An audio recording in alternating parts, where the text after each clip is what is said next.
नमस्कार, आप देख रहे हैं पुलिस वाला वेब न्यूज और मैं हूं आपके साथ कंचन।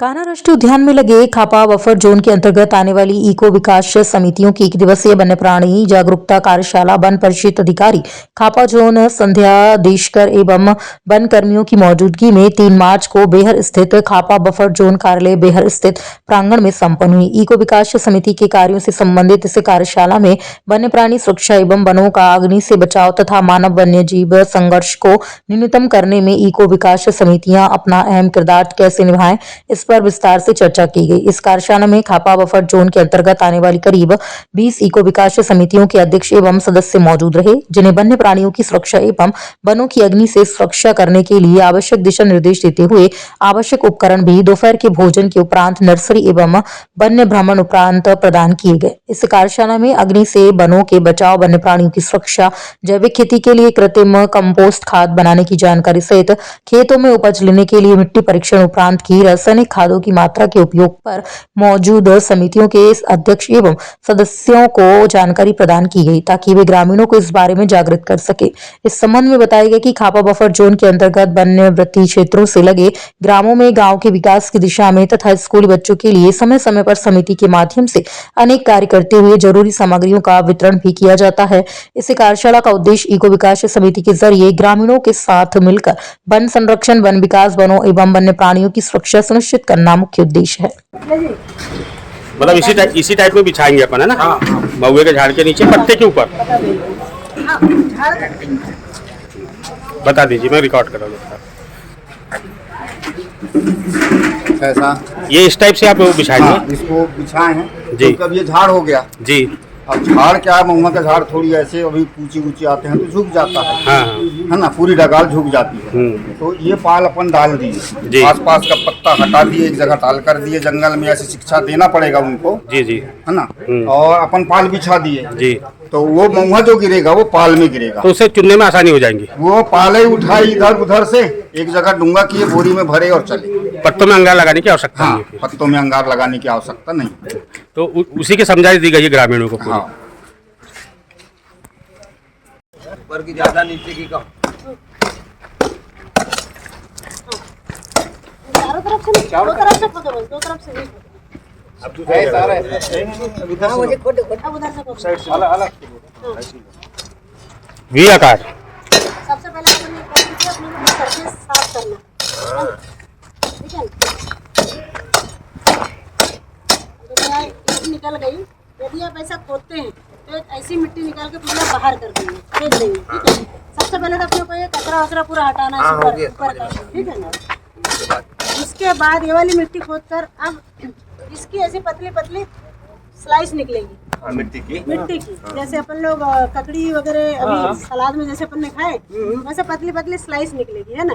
वो स्लाइस की मिट्टी को ही 1 किलो मिट्टी बाहर अपने को रखना है बोरी वगैरह में, और उसको सुखाना है छाया में, फिर उसको छानना है। छानने के बाद में थोड़ी सी मिट्टी पकड़ो यहाँ पे, और ये यहाँ पर रखना है ना, यहाँ रख, और इसका गोला बनाओ।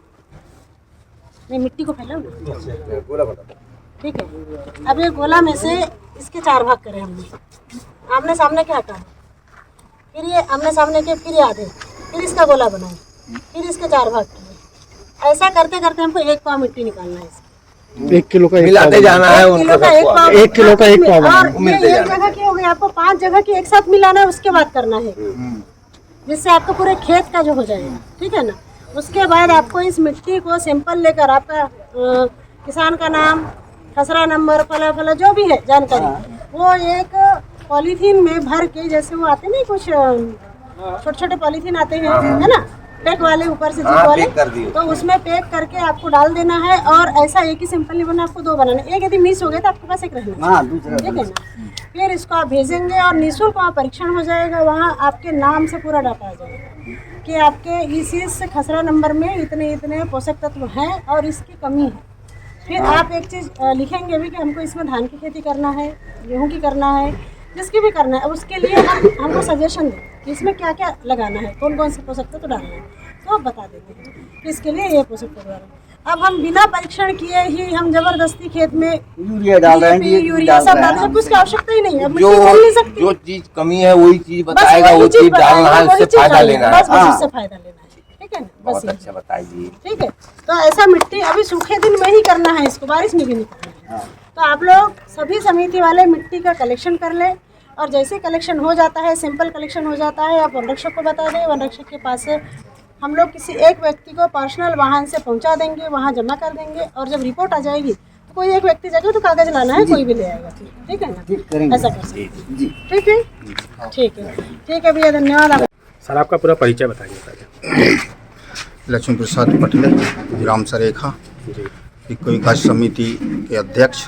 जी, आज यहाँ पे जो है आप अपने टीम के साथ आए हैं हाँ वन्य प्राणी जागरूकता कार्यशाला में। हाँ। क्या क्या कार्यक्रम यहाँ आयोजित किए गए थे और क्या जो है आपको यहाँ पर ट्रेनिंग के माध्यम से कुछ बताया गया? यहाँ कार्यक्रम रखे गए थे, जैसे जंगल में आग न लगे, जी गीली लकड़ी का कटाव ना हो, जी और वन प्राणी का रक्षा करना जी ये अपना कर्तव्य बनता है। जी और अपने को ये काम करना भी है, क्योंकि हम तो शुरू से ही, आज से नहीं, मैं तो 98-99 से इको विकास समिति में जुड़ा हुआ हूँ। जी और इको विकास समिति के बहुत से काम ऐसे कराए हैं हम लोगों ने, हमारे ग्राम सरेखाई में भी, जी यानी तालाब भी बनवाए हमने, स्कूल बनवाए, RDF बनवाए, नहर खुदवा दिए वहाँ से, जी फिर ऐसे कई काम किए।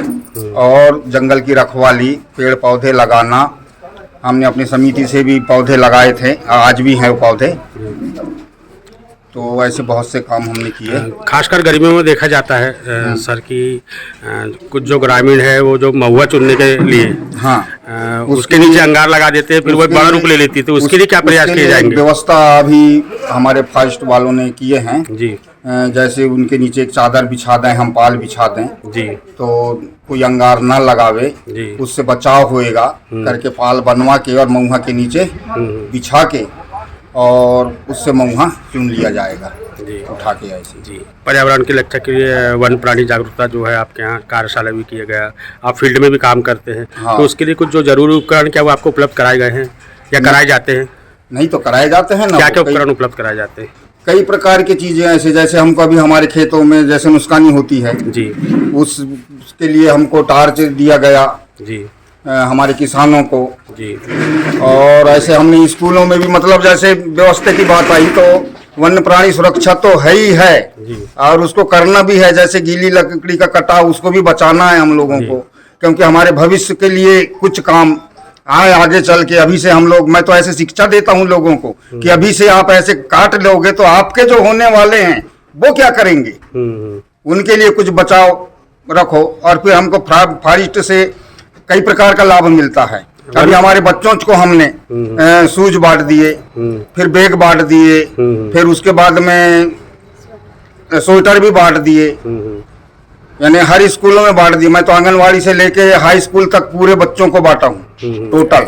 क्योंकि ये जो है बफर जोन की इको समिति का कार्यक्रम था ये। हाँ, तो बफर जोन में क्या है, जो वन प्राणियों की बहुत यातायात, मतलब हाँ। तो गर्मी में ये प्राणी जो है वो पानी के लिए भटक के जो है वन्य जगह चल जाते हैं, ग्राम के पास आ जाते हैं, हाँ। तो दुर्घटना का शिकार होते हैं या फिर दूसरों का शिकार हो जाते हैं, शिकारियों का। हाँ, तो इनसे हाँ, बचाव कल के लिए वैसे क्या- घटना टाइप हो गई ना हमारे यहाँ, शायद चीतल कटता रहा होगा रास्ते से, किसी ने गाड़ी से मार के उसको और निकल गए। बफर जोन में जो है वन प्राणियों के पानी के लिए भी कोई पीने, गर्मी में पीने के पानी की कोई व्यवस्था? अरे हम लोगों के तो बाड़ी में आ जाते हैं।